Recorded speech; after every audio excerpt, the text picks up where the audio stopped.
The client was already on the call when my director said my name. Not quietly, not carefully. He leaned forward in his chair, folded his hands on the desk like he was about to deliver something important, and spoke with the kind of calm authority that made people believe him before he'd finished his sentence. The delay in the rollout happened because Edith approved a change she shouldn't have, he said. His voice didn't waver. His eyes didn't flicker. He said it the way someone states the time, like it was simply a fact. On the other end of the call, the client went quiet. I could hear the silence through my speakers, thick and heavy, the kind that comes when a room full of people is waiting for someone to explain themselves. Every face on the video grid turned toward me. The small green light on my webcam blinked. My mic was muted, and my stomach dropped, not because I was guilty, but because I had just watched someone I worked with every single day look into a camera and lie. The silence stretched. The client, a woman named Vera Hollis, the head of operations at our biggest account, hadn't said a word yet. She was waiting, patient, professional, the kind of person who lets other people fill the quiet before she decides what to do with it. Everyone else on the call was doing the same thing, waiting for me, waiting for the explanation, waiting for me to stammer or stumble or say something that would confirm what my director, a man named Pace Callum, had just put on the record. I felt the heat crawl up the back of my neck. My hands were folded in my lap, out of frame, and I kept them still. I didn't reach for my keyboard. I didn't unmute. I just sat there, breathing, letting the silence do what silence does when nobody rushes to fill it. It made people uncomfortable, and uncomfortable people start to wonder if the story they just heard was actually true. I felt every eye on the call looking at me through their screens. The tiny squares of faces, some curious, some uncomfortable, a few carefully blank, all turned in my direction. Peace was still leaning forward, his expression patient and sympathetic, the way someone looks when they've just delivered bad news and are waiting for the other person to process it. He had done this before. I knew that. Not this exact thing, not this specific lie on this specific call, but this kind of move. The kind where someone else's mistake gets quietly placed on your shoulders, and the room just accepts it because the person doing the placing sounds so sure of themselves. My mic stayed muted. My face stayed calm. I let them all sit in the quiet and wonder, because underneath the heat in my neck and the thud of my pulse, something else was happening. Something sharp and clear. I was remembering a file I had kept open on my desktop since the night the product first broke. And I was waiting for the right moment to open it. Vera broke the silence first. "Edith," she said, her tone measured and direct. "Would you like to respond?" I looked at the camera. I took one breath, slow, steady, and unmuted my mic. "Thank you, Vera," I said. My voice came out even. Calm. The way it sounds when you've spent years learning not to let other people's panic become yours. "I appreciate the chance to clarify." I paused. Just a beat. Just enough to let the room know I wasn't rushing. I'd like to walk everyone through the actual timeline before we draw any conclusions. Pace's expression didn't change. Not visibly. But I saw something flicker behind his eyes. Something quick and small, like a door closing. "My name is Edith Sullivan. I had spent 11 years in product development, catching problems before they reached clients, building systems that kept projects on track. And someone had just tried to end my career on a call with the one client that mattered most. They had made one mistake. They had done it in front of proof. To understand what happened on that call, you have to go back about 6 weeks. That was when the warning first went out. I had been running quality checks on the new software update, the one that was supposed to roll out to Vera's company and 3 other major accounts. It was routine work. The kind of thing I did every release cycle. But this time, something didn't sit right. A change had been made to the core processing module, a small adjustment to how the system handled data imports. On paper, it looked fine. Clean, even. But when I ran it through our standard test scenarios, 2 of them failed. Not dramatically, not in a way that would have been obvious to someone who wasn't looking closely, but enough. Enough to flag. Enough to worry about. So I did what I always did. I wrote it up.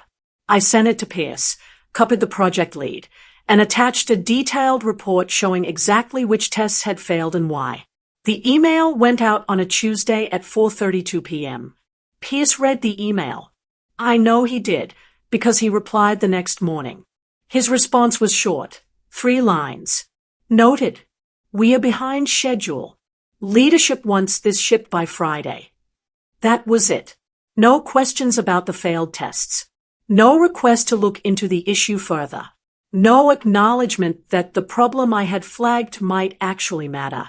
I replied again that afternoon, more directly this time. I explained what could happen if the update shipped with the error still in place. I used words like client-facing failure and data integrity risk. I made it as clear as I could without overstepping. Pierce didn't reply to that email at all. The next day, I sent one more message, this time to Pierce and to the VP of Product, a woman named Sylvie Okafor, who I knew had final sign-off authority. I laid out the risk one more time, plainly and simply. I asked for a decision in writing. By Thursday, the decision had been made. Ship on Friday. No delay. The override happened on a Thursday afternoon, 40 minutes before the final build was locked. I was still at my desk when the notification came through, an automated alert from the system, the kind that fires whenever someone makes a last-minute change to a release package. I opened it and read through the log. The change I had flagged, the one that had failed 2 test scenarios, had been modified. Not fixed. Modified.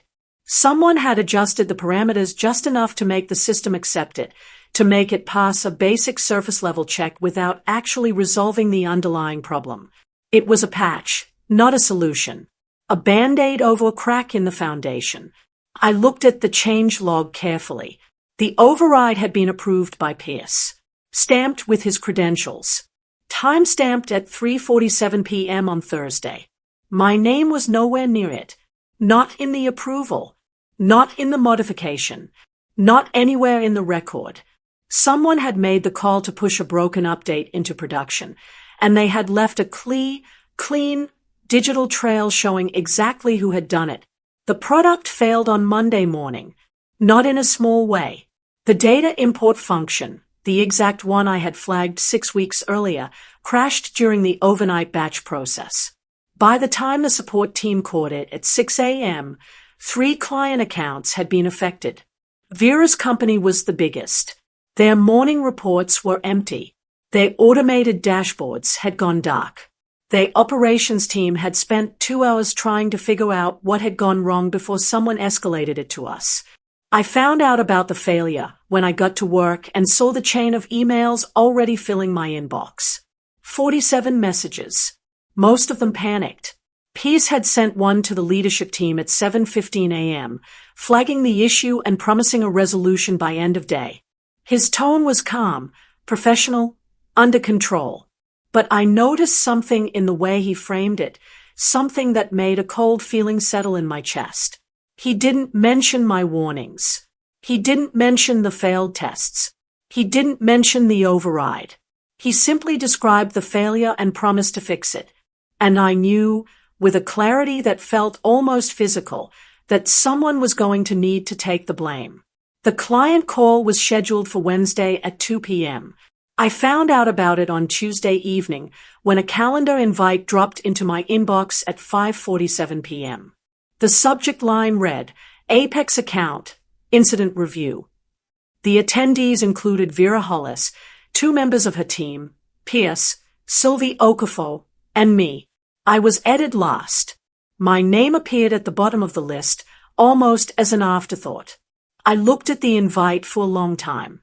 The timing felt deliberate, not the meeting itself, but the way I had been added to it. Late. Quietly. Without any prior conversation about what the meeting would cover or what my role in it was supposed to be. I had learned, over 11 years, to pay attention to details like that. Details that most people would overlook. A meeting invite is just a meeting invite, most people would say. But a meeting invite can also be a setup. And this one, I was beginning to understand, was exactly that. I spent Wednesday morning going over everything Pierce had said to the leadership team in the days since the failure. I read every email in the chain, not just the ones I was copied on, but the ones I had access to through the Shade Project folder. The story Pierce was telling was clean and simple. The product had failed because of a change that had been approved too quickly without proper review. He never said my name in those emails. He didn't need to. The implication was there, woven into the language like a thread, quiet enough that nobody would pull on it unless they were looking for it. But the implication was clear. Someone had approved something they shouldn't have. Someone had been careless. And when the call happened, when Vera asked for an explanation, Pierce was going to make sure that someone had a name. I already knew whose name it would be. I had spent the last 2 days preparing for exactly that moment. Not with arguments, not with speeches, with one file, one document, one clean, time-stamped record of everything that had actually happened. After Pierce finished his accusation on the call, after the silence stretched and Vera waited and every face on the grid turned toward me, I had a choice. I could defend myself the way most people would, emotionally, urgently, talking fast and loud enough to drown out the lie before it took root.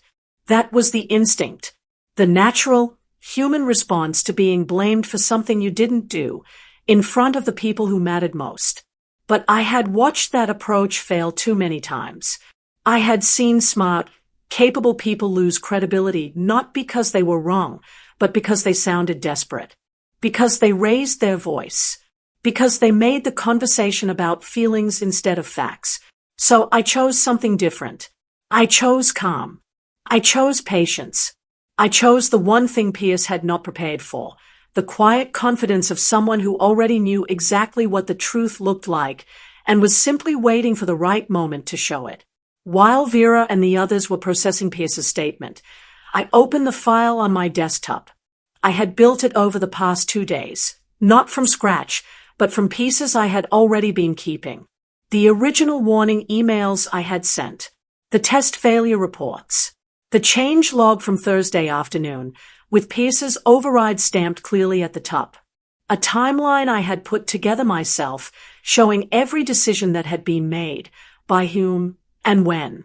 It was all there, organized in a single document, clean and easy to follow. I didn't highlight anything. I didn't add commentary or annotations.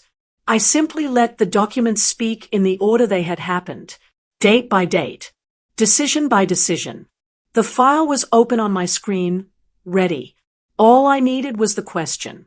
And I knew, from years of working with clients like Vera, that the question was coming. Vera was quiet for about 10 seconds after Pierce finished talking.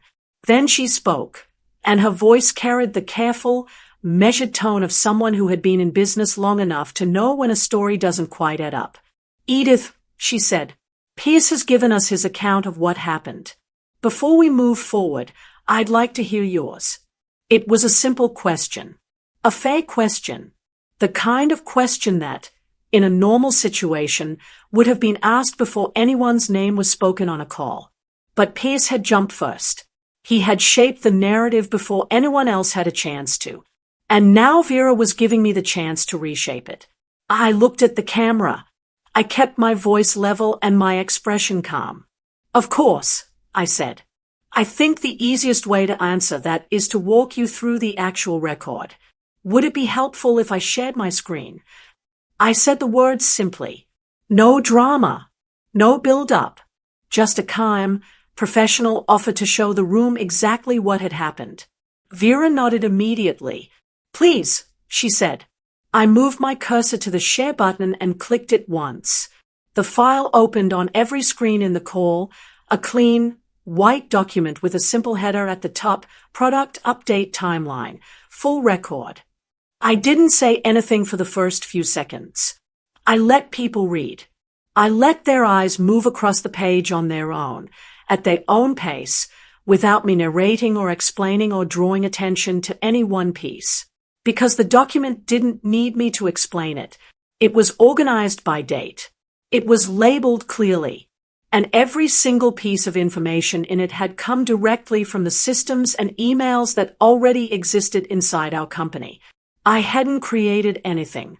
I had simply collected what was already there. And what was already there told a story that was very different from the one Pierce had just told. The first thing people saw was the timeline. It started 6 weeks before the failure, the date I had first flagged the problem. My warning email was there, with the full text visible and the timestamp clearly shown. Tuesday 4:32 p.m. Below it was Pierce's reply. 3 lines. Noted. We are behind schedule.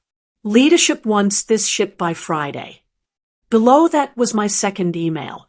And below that, the silence, the gap where a response should have been and wasn't. I didn't point any of this out. I didn't say, as you can see, or notice how. I just let the page sit there, and I watched the faces on the call as they read it. Vera's expression didn't change, but her eyes moved slowly, carefully, the way someone's do when they are reading something that matters. 2 people on her team leaned closer to their screens. And Pierce.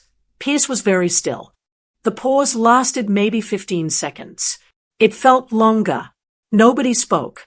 The call was completely silent except for the faint hum of connection lines and the occasional click of someone scrolling through the document on their end. I watched the faces. Vera was reading carefully, her pen moving across a notepad just out of frame. Her colleague, a man I knew only as Thomas, had his brow creased in the way it creases when something doesn't match what you were told. And Pierce, I glanced at his square on the grid, just once. His hands were no longer folded. They were resting flat on the desk in front of him, fingers slightly spread, the way hands look when their owner is trying very hard to appear relaxed and not quite managing it. The smile he had worn at the beginning of the call, that calm, confident expression, was gone. The override was on page 3 of the document. I had placed it there deliberately, not at the top, not where it would be the first thing someone saw, but after the context, after the warnings, after the silence, after the decision to ship anyway, so that by the time someone reached it, they already understood the shape of what had happened. The change log entry was simple. A timestamp, Thursday 3:47 p.m. A modification to the core processing module, the exact one I had flagged. An approval signature, and a name. Not mine. Pierce Callum. Director of Product Development. I still didn't say anything. I didn't need to. The document said it for me. The override that had caused the failure, the decision that had pushed a broken update into production, had been made by Pierce. Approved by Pierce. Timestamped, logged, and recorded under Pierce's credentials. My name did not appear anywhere near it. Pierce moved first. He leaned forward, the way he had at the beginning of the call, and his voice came out fast, faster than it had been before. I think there might be some context missing here, he said. The change log shows a standard approval process. What it doesn't show is the broader conversation that led to that decision. It was a good instinct, the right move, in theory, to redirect, to add nuance, to make the document look like only part of the story. But Vera cut him off before he could finish. Pierce, she said. Her voice was calm. Very calm. The kind of calm that isn't friendly. The document Edith has shared includes email records showing she flagged this exact issue 6 weeks ago. Are you saying that conversation happened after those warnings were sent?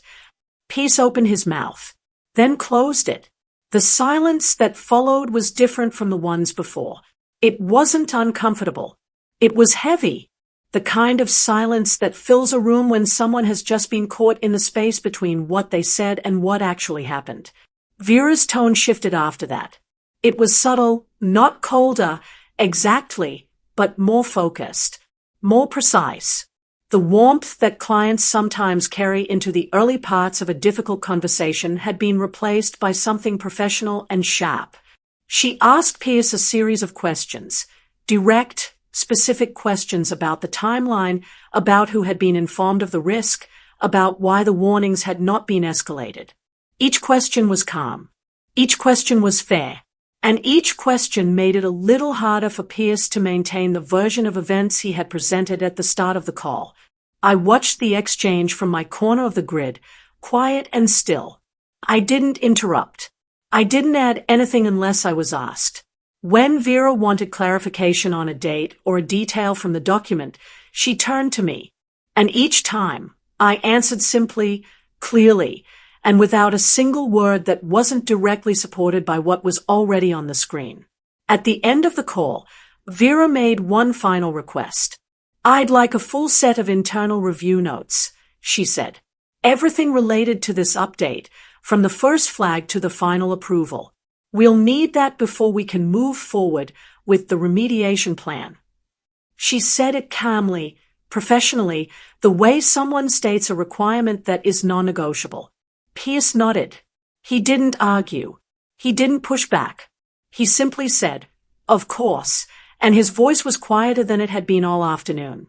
The call ended a few minutes later. Vera thanked everyone.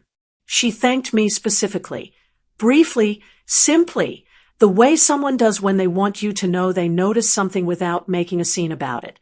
I thanked her back. And then the screen went dark, and I was alone in my office, staring at the file that was still open on my desktop. The truth hadn't whispered. It hadn't shouted. It had simply been there, on the screen, in front of the one audience that actually mattered. The internal meeting happened 2 days after the client call.